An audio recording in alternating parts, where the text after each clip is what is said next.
Everyone, Assalamu alaikum.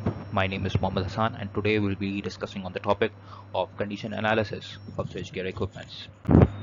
Let's look at the objectives of this presentation here as well. The first is to provide a comprehensive understanding of the condition analysis process for switchgear equipments. Number two, we'll be looking at the importance of these testing techniques that we use. Number three is the methodologies or the testing techniques that we use to analyze the condition of the switchgear equipments. Number four, we are going to look at some of the results that we had obtained at our organization and interpret those results according to the standards. Now let's look at the outline at how are we going to proceed in this video. Number one, we are going to look at what the actually switchgear is, and then we're going to look at what are the main components of the switchgear, and then we're going to jump into the analytical techniques that are listed down here as well: the insulation resistance, dielectric absorption ratio, high pot, and many others as listed down here. And also we are going to look at the results and interpretation of those testing techniques that we had obtained. Now, what actually a switchgear is? A switchgear is a combination of an electrical equipment that controls and protects the electrical circuits, ensuring safe and reliable operation. It is one of the most core components of any electrical switchgear, any electrical substation, and other places as well. It helps you to transmit power from the generation source to the load effectively. It has basically three functions. Number one is the electrical protection. It allows you to protect your electrical equipments and devices from overcurrent, short circuits, or any kind of faults that might lead to a catastrophic failure of the equipment. Number two is the isolation of live equipment. Whenever there is an unforeseen circumstances of fault, it helps you to isolate that specific part of the system, and then the remaining portion remains live or functional. Number three, it allows you to look for local and remote switching. Operators can use the switch gears, whether it be automatic switching, whether it be manual switching, through the local and remote switches available for them to operate and efficiently direct the flow of electrical power from one end to the other. Moving on, let's look at the main three components of any switchgear. Number one is the circuit breakers, number two is the bus bar, and number three is the protection relays. We are going to be focusing mainly on the first two here, that is the circuit breakers and the bus bars. And then because as you will all know that protection devices itself a very lengthy topic, and it is impossible to cover it in such a short time. Moving on, let's look at what a circuit breaker is. Circuit breakers are automatic switches that monitors the flow of electrical current and swiftly detect any sort of excessive current that might be flow in case of any failure, that could protect and will protect the system from catastrophic failures, or and eventually prevent electrical fires as well. It acts as a mean isolation point where which actually isolates the faulty part of the system. There are several types of switch gears, but the most common used here are air circuit breakers, vacuum circuit breakers, and sulfur hexafluoride circuit breakers. Moving on, let's look at what actually bus bar is. Bus bars are metallic strips or bars used in power transmission and distribution system. They act as the backbone of any electrical network because provides a common connection point for multiple sources and loads. It is typically made of copper or aluminium and are designed to handle high level of currents and have a low impedance. Moreover, it allows you for system redundancy as well, because you can direct the flow from an alternative path or alternative bus to direct the flow of current, and that whenever there is a fault on one circuit, you can efficiently use it in the other. Moving on, let's look at the analytical techniques that we had deployed here, and look at the results simultaneously here as well and interpret those. The first test that we are going to look at is the insulation resistance test. The insulation resistance is the measure of electrical resistance of insulation materials. It helps you to identify the damage or deterioration in insulation, either cracks or water ingress. The specialized instrument that is used to perform this test is known as Megger. As you can see in this image illustrated here, you connect the line wire to the main copper conductor, and then you connect the earth wire to the insulation medium. The Megger applies a high DC voltage to the electrical conductor and measures the flow of leakage current as well, and then using the Ohm's law, resistance is calculated. According to the standard IEC 443-2000, it states that the minimum value of insulation resistance at 1 minute should be equal to kV plus 1. kV is the rated voltage plus 1, and it is denoted in mega ohms. Now let's look at some of the results that we had obtained here at our DAP plant. The voltage level that was used here was 500 volts DC, and then we had recording the resistance value at 3 different intervals: 15 seconds, 30 seconds, and 60 seconds, to indicate that we have an increasing trend over time, and the voltage is holding for at least 16 seconds here as well.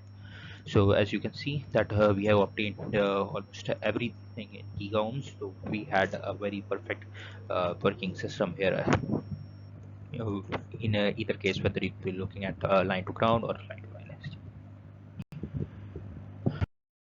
Moving on, let's look at the second test that we performed, that is the dielectric absorption ratio test. It is a further improvement of the insulation resistance test, but this test is especially designed to detect the presence of moisture or contaminants in the insulation. It assesses the insulation condition by measuring the ability of the material to hold a charge over a time. The procedure for this test is the same as the insulation resistance test. We apply voltage for a minimum of 1 minute and take readings for 2 intervals, that is 30 seconds and then 1 minute. The DAR ratio is calculated by dividing the value at 1 minute by that of 30 seconds. The chart here illustrated indicates that we have from the IEC standard of 60270, it says that any DAR value above 1.25 is acceptable, and anything below 1.25 is very questionable, and you have to look at individual cell to identify whether it has any deterioration or moisture contaminants here. Now let's look at the results that we obtained for dielectric absorption ratio test. As you can see that we have an insulation DAR value of minimum of 1.47, that is well within the specified limits, so our equipment is working very fine. It is simply calculated by dividing the 60-second insulation resistance value by that of the 30 seconds. Moving on, the hyper test. It is the next test that we are going to look at. It is the test that ensures electrical system integrity of the system. It was employed here to identify the quenching medium integrity of the circuit breakers. It helps you to identify weak spots in the insulation that may not be evident from any other test, because it applies a very high voltage other than rated, even higher than the rated one. Look at this result, this illustration. This is an illustration for an AC hyper test, in which you connect the conductor to the source and then ground the other three systems. For the circuit breakers, we did this illustration for you here. We connected the iPod device positive terminal to the terminal that was going to be tested, and all the other systems are grounded. The standard here used is 60243-1, and the value of maximum allowable leakage current during the hyper test is between, for medium voltage circuit breakers, is 5 milliamperes or less. And as you can see, we did a test at 9 kV for a system of 13.8 kV, so per phase is 7.6 something. So we get 0.1 microampere, so that is well below the maximum allowable leakage current. Moving on, the next test is the contact resistance test. It is a very crucial test to perform to actually test the integrity or the electrical connection of your system, because poor connections can lead to increased resistance, overheating, and power losses, and then eventually lead to equipment failure as well. To perform this test, a high DC current is passed through the conductor, and the voltage drop is measured across it. As you can see in this illustration, the source is connected across the resistance, or you can say the load that was to be tested. 100 amperes of DC current was passed, as you can see in these results here. 100 amperes of DC current was passed through this, and then we obtained the resistance in microohms. The maximum allowable contact resistance recommended by organizations such as IEEE and NP is 0.1 ohms. Now, the last test we are going to look at, second last test we're going to look at, is the circuit breaker timing test. Circuit breaker timing test ensures the proper functioning of a circuit breaker, such that it can, whenever a fault occurs, it has the ability to quickly respond and isolate that part of the system. To perform this test, we used the instrument named CMC356, in which you connect the tripping coil, the closing coil, and the main contacts to the instrument, and then the instrument is used to control those tripping coils and closing coils, and monitor the main contacts for the timing.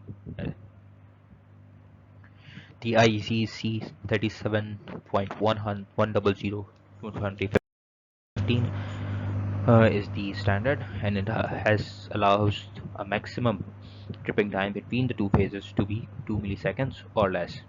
As you can see here, we obtained three readings: closing, opening, and closing and opening. And as you can see that we have almost perfect results, because the maximum difference between the two phases are 0.4, 0.5 maximum, 0.4, 0.5 milliseconds. Moving on, these coming to the last test, that is the dissipation factor test. It is used to assess the health of the insulation and identify any sort of potential contamination or aging issues in the circuit breaker. Whenever you apply an AC current in the system, there are basically two components of electrical current that flows in the circuit. One is the resistive current, and the one is the capacitive current. And dissipation factor is the ratio of IR, that is the resistive current, to the capacitive current. As you can see here in the illustrations shown below as here, the IEC 60270 is used to evaluate the results of this, and it has a maximum, allows a maximum dissipation factor of 0.5. It is a dimensionless quantity, so 0.5. The dissipation factors we obtained here are well within the specified limits of 0.29 minimum, and then 0.46 is the maximum that we have. So well within the specified limits as specified in the standard. So thank you everyone for staying with us for so long, and if you have any questions, feel free to comment, and I will be willing to answer those questions in the comments. Lastly, don't forget to like, share, and subscribe. Thank you.